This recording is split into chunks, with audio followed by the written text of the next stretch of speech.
हरे कृष्णा, राधे राधे। सखियों के श्याम से प्रसंग प्रीत किए दुख होत। यह मैं कहाँ आ गई।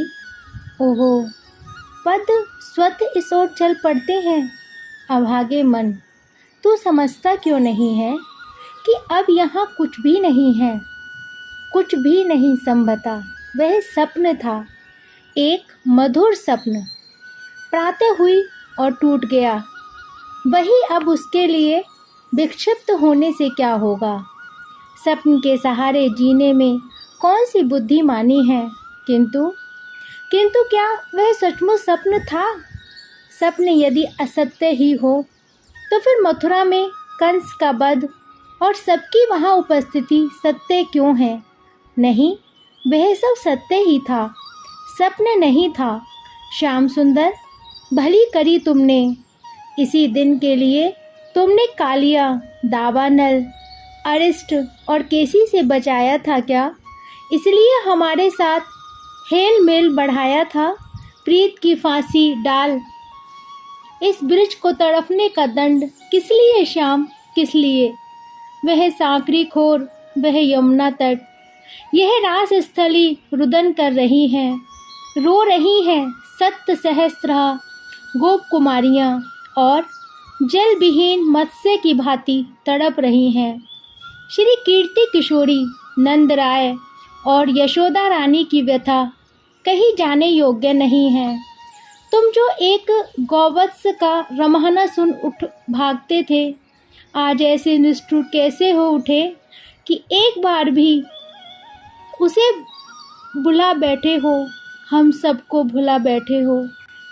हम स्मरण न आए और कुछ भी ब्रिज में कदाचित तुम्हारे स्मरण योग्य ना हो, किंतु बाबा मैया और भानु नंदिनी को कैसे भुला सकते हो श्याम सुंदर तुम। ओहो, हम सब भी तुम्हें भुला सकते तो जी जाते, किंतु भुलाया ही तो नहीं जाता। क्यों, यही तो ज्ञात नहीं। कहाँ सीखें, किससे सीखें। प्रेम तो तुमने सिखाया केशव, स्मरण तुम्हारी लीलाओं ने सिखाया, किंतु भूलना कैसे सीखें। हम क्या तुम्हें स्मरण करती हैं माधव। नहीं, लगता है तुम स्वयं ही स्मरण हो। तुम्हारा स्मरण करना नहीं पड़ता, अनायास होता रहता है। सब भूलकर तुम्हें पाया हमने और अब तुम ही त्याग गए हम सबको। तुम इतने अच्छे ना होते, सुंदर ना होते, संभता ब्रिज की यह दशा न होती। किंतु अब इस प्रलाप से क्या। तुम यहाँ कहाँ हो कि इन बातों का उत्तर दोगे। ओहो, कभी सोचा ना था कि यह सुंदरता को भी रूप देने वाला रूप, चारु चितवन, मीठी बाणी, निर्मल हास्य, भिन्न भिन्न कौतुक, वंशी ध्वनि और नृत्य गान भूतकाल की बातें हो जाएंगी। ब्रिज के कण कण में, हमारे रोम रोम में, हृदय की गहराइयों में बसकर तुम जा कैसे सके मोहन। तुम्हारी एक एक बात, एक एक क्रिया हमें घंटों स्मरण में डुबाए रखती है। तुम यहाँ थे तो हम फिर भी थोड़ा बहुत घर का कार्य और परिजनों की शुश्रूषा कर लेती थी। अब तो उससे भी गई हम। बहन विशाखा, क्या कर रही हो यहाँ। तुम्हारा सारा तन धूली धूसरित हो गया है। तुम कैसे चली आई ललते। जैसे तुम आई बहन, वहाँ उधर यमुना तट पर उनके सखा बिखरे पड़े हैं। हाय, मैं किस किस को प्रबोध दूँ। जहाँ जहाँ उनके चरण पड़े हैं, वह भूमि, वह रज ही हमारे लिए तीर्थ संभल और औषधि है। उनका स्मरण ही जीवन है बहन।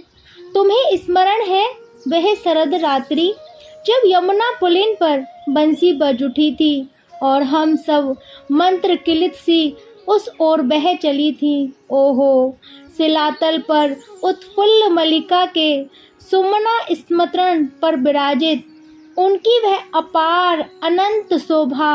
गदगद कंठ से विशाखा बोली। यद्यपि उनका रूप सभी उपमा उदाहरणों से परे है, फिर भी लगता था शरद पूर्ण चंद्र की धवल ज्योत्सना से स्नात हो उनका भव्य रूप और अधिक ए रूप हो उठा हो, जैसे सार असली लोहा फौलाद के खड़क की धार पुनः सान पर चढ़ा दी गई हो। नहीं बहन नहीं, कोई उपमा उनका स्पर्श भी नहीं कर पाती। समता की तो बात ही कहाँ। हाँ तो कह बहन, उस रात्रि की चर्चा कर, तनिक प्राण उस सुधा का पान कर शीतल हो चले। हमारे पहुँचने के कुछ क्षणों पश्चात ही बंसी के छिद्रों पर थिरकती उंगलियां थम गईं और वेणु में प्राण फूंकने वाले अधर संकुचन त्याग कर मुस्कुरा उठे थे। अर्ध निमिलित कमल पत्र सी पलकों ने उठकर अपनी मंजुषा के अमूल्य रत्नों को उद्सित कर दिया था। विशाखा, लोग मद्य पीकर मद्य विहल होते हैं, किंतु हम ब्रजवासी उनके दर्शन से ही छक जाते हैं। दर्शन की क्या कहें सखी, हमें तो उनका स्मरण भी उसी अवस्था में पहुंचा देता है। उस समय कैसे निष्ठुर होकर बोले थे वे, वन शोभा देख चुकी, अब लौट जाओ। कुल कामनियों को निषिद्ध में घर से बाहर घूमना शोभा नहीं देता। यदि तुम बंसी नाद सुनने आई हो अथवा मुझे देखने को आई हो, तब भी अब अतिकाल हो चुका है। तुम अपने अपने गृहों को लौट जाओ, वहाँ तुम्हारी प्रतीक्षा हो रही होगी। धर्म की रक्षा ही जीवन का सत्य है और मैं भी धर्म पालन से ही प्रसन्न होता हूँ। विशाखा, वे शब्द बाण खाकर हम वही उसी समय क्यों न मृत्यु को प्राप्त हुई। यदि ऐसा हो जाता तो आज का यह दारुण शोक कैसे हमारे प्राणों को संतप्त करने का अवसर पाता। आगे कह बहन। उनके उन कठिन शब्दों ने कर्णों में प्रवेश करते ही हमें मूलों उत्पातित लतिकाओं सी अर्ध मृता बना दिया। मुख सूख गए, सिर झुक गए और नयन पनारे बन गए। किसी को कुछ समझ नहीं पड़ रहा था कि क्या कहें क्या करें। किसी प्रकार साहस कर मैं बोली, ऐसी अनीति मत करो मोहन। गृह परिजन से नाता तोड़ हमारे प्राण तुम्हारे चरणों से बंध गए हैं। अब एक पद भी हम उधर चलने में समर्थ नहीं हैं। किंतु उन पर तनिक भी प्रभाव ना पड़ा। वे पूर्व धर्म उपदेश करते रहे। ऐसे में चंद्रावली जीजी ही सदा सहायिका हुई हैं बहन। इस समय भी वही बोली, ठहरो श्याम सुंदर, बहुत सुन लिया धर्म तत्व। मुझे संदेह है कि धर्म के विषय में तुम स्वयं भी कुछ जानते हो। जो तुम्हें न पहचानता हो उसे सुनाना यह सब धर्मों के अधिष्ठाता क्या तुम ही नहीं हो। जगत के आधार और प्राणियों के प्राणो उद्गम क्या तुमसे भिन्न कहीं है। प्राणी मात्र का सबसे श्रेष्ठ धर्म अपने आप से, अपने उद्गम से जुड़ना, उसे जानना, प्राप्त करना है। और वह तुम हो श्याम सुंदर, वह तुम हो। तुमसे प्रेम करना, तुम्हें प्राप्त कर लेना ही धर्म का परम प्राय है। फिर तुम हमें कौन से धर्म का उपदेश सुना रहे हो। और यह भी बता दो कि तुम्हारे बताए इस थोते धर्म के पालन का फल क्या होगा। हम यहाँ धर्म उपदेश सुनने नहीं आई हैं। जैसे आदि पुरुष अपने भक्तों का पोषण करते हैं, वैसे ही तुम भी हमारा सत्कार करो। निष्ठुर लोक परलोक का त्याग करके शरण में आई हम अबलाओं को ऐसी विपरीत बातें कहना कहाँ तक उचित है। किंतु फिर भी इतना कुछ सुनकर भी श्याम सुंदर वैसे ही शिला पर बैठे मुस्कुराते रहे। मलिका के सुमन झरकर उनकी अलकों में उलझ रहे थे। हमारी धूमिल आशा अब श्री किशोरी जी के चरणों में जा लगी। सबके झुके मुखों की अश्रुरुद्ध धुंधलियां दृष्टि के सम्मुख अंधकार अधिपत्य जमाने लगा था। अंतर को मानो गर्म लोहे से दागा जा रहा हो। तभी श्री किशोरी जी का स्वर सुनाई पड़ा, हम तुम्हारी दासी हैं श्याम सुंदर। हमारा उपहास तुम्हारे योग्य कार्य नहीं। भरे कंठ से वे रुक रुक कर बड़ी कठिनाइयों से बोल रही थीं।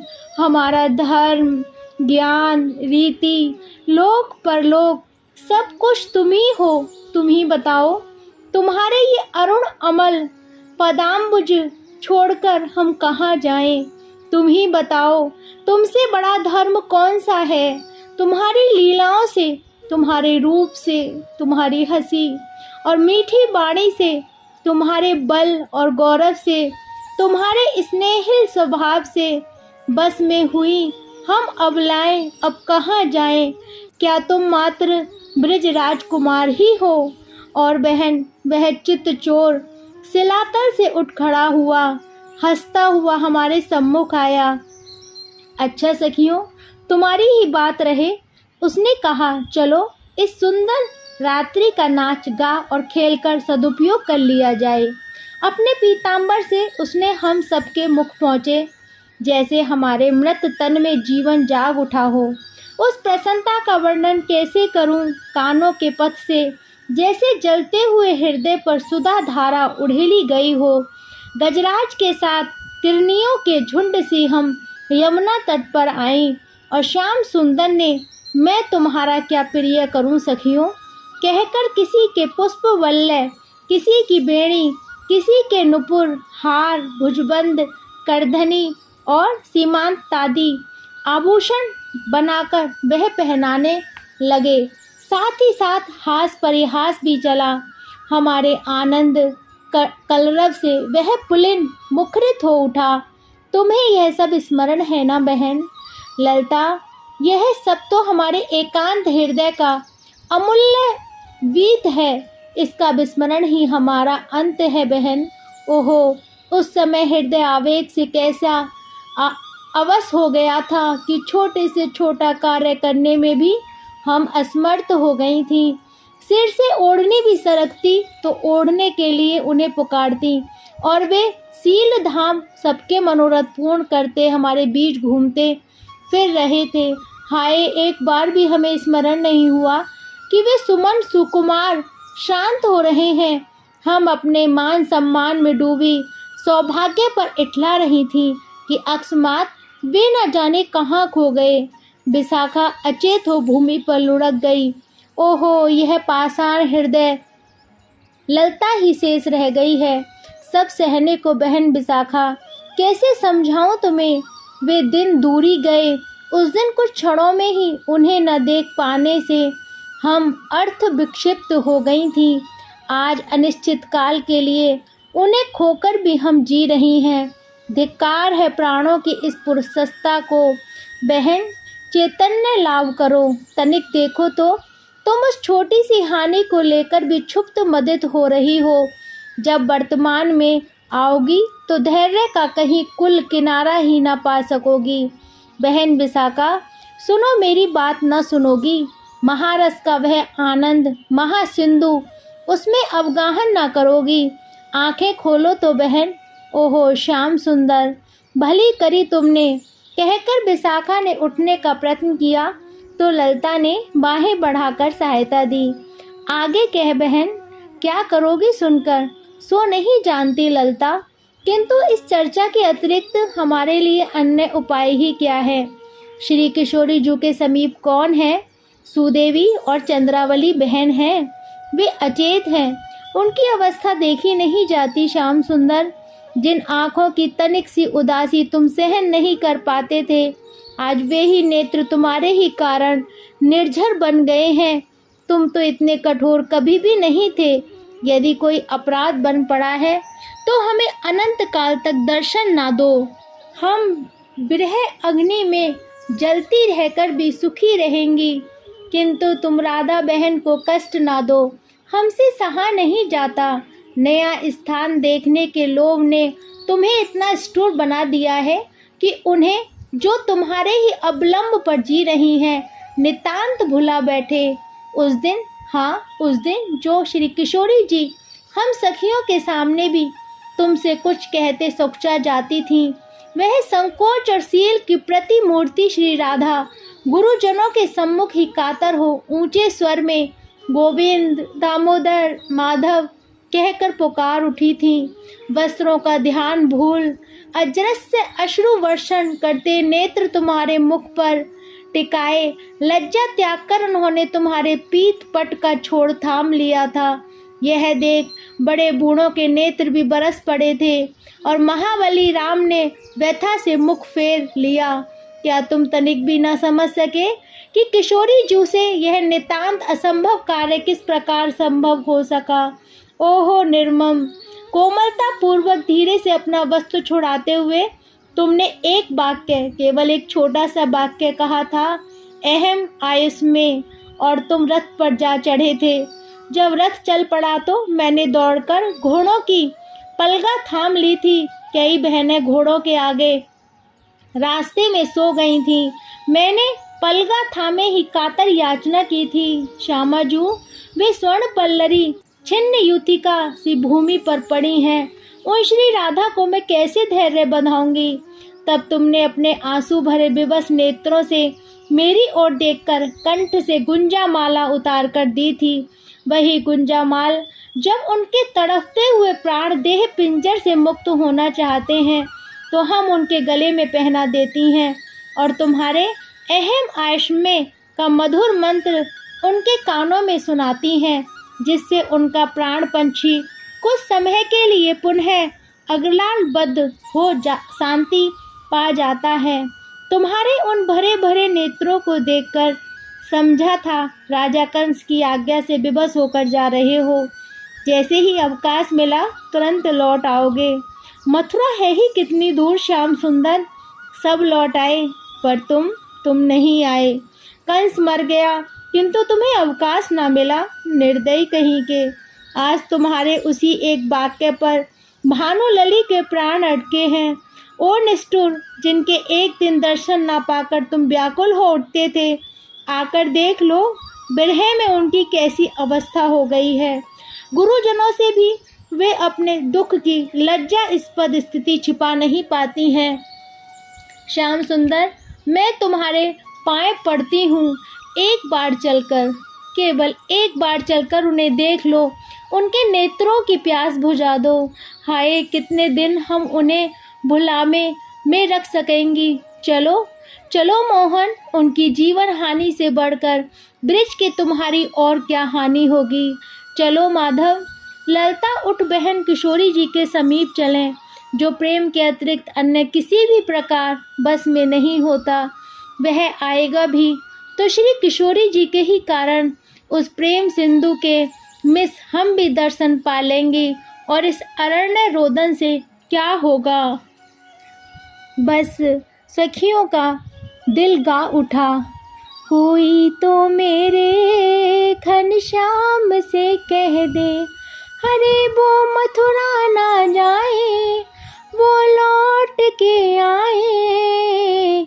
कोई तो मेरे घनश्याम से कह दे, रो रो कहती ब्रिज की नारी, ना जाओ बनवारी। तुम बिन हमरो कौन सुने गो, सांवरिया गिरधारी। तुम बिन हमरी कौन सुने गो, सांवरिया गिरधारी। कोई तो मेरे घनश्याम से कह दे, अरे वो मथुरा ना जाए, वो वापस लौट के आए। कोई तो मेरे घनश्याम से कह दे। हरे कृष्णा, राधे राधे।